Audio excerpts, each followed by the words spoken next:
While the delay of LittleBigPlanet 2 was disappointing, after just a few hours with the preview build of the game, I'm happy to report that the final product is going to be well worth the wait. Welcome to the triumphant manifestation of my transcendence.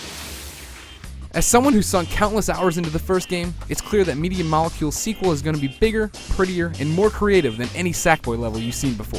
At first glance, it's easy to write off this sequel as just a sharper looking LittleBigPlanet that's just doing the same tricks you've seen before. But then, something weird starts to happen. LittleBigPlanet 2 starts to tell a story. Crazy, right? The last game was just platforming and collecting for the sake of, well, platforming and collecting. But using the game's new cutscene technology and voice work, LittleBigPlanet 2 actually weaves a tale to wrap around your exploits. The super evil Negativitron is making its way through the cosmos and gobbling up everything in the universe. I was ravaged and discarded. Sackboy runs into Larry Da Vinci and his beard made out of newspaper, joins his alliance, and sets out to stop the horrors at hand.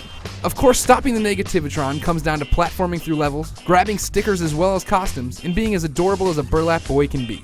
All the same customization options are here for Sackboy, and the jump grab controls work just like they did last time.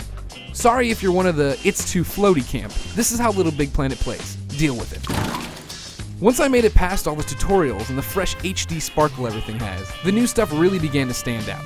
The Controlinator is a helmet you wear to shoot out preset objects. In the story, this meant running around a bakery and firing out pieces of cake I could use to navigate the level, and later using it as a Super Mario Sunshine water cannon to best a lava level.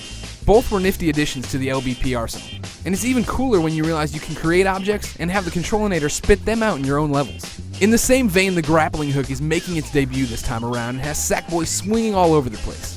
Again, it's cool to tackle levels like never before, but the real attraction to me is waiting a week or two after this game launches and trying all the cool user-created Spider-Man and Bionic Commando levels that are sure to pop up. I've only been able to fool around with the full creation suite for a little bit, and as usual, the only thing holding back my creativity is my own artistic inability. You can still easily stick things together and sketch out a basic level design, but this time around the tutorials are easier to get and a bit more intuitive. On top of that, I had no problem getting my crappy attempt at the IGN logo to spit out of the Creatinator, or my Sackbot to chase me around. The music sequencer did befuddle me a little bit though. Still, even if you're one of those people who has no desire to create anything, LittleBigPlanet 2 appears to be packed with stuff for you to tackle. Sure, you'll be able to download levels others have created, but you'll also have pins to earn. These are like in-game trophies for getting certain multipliers and trying different things.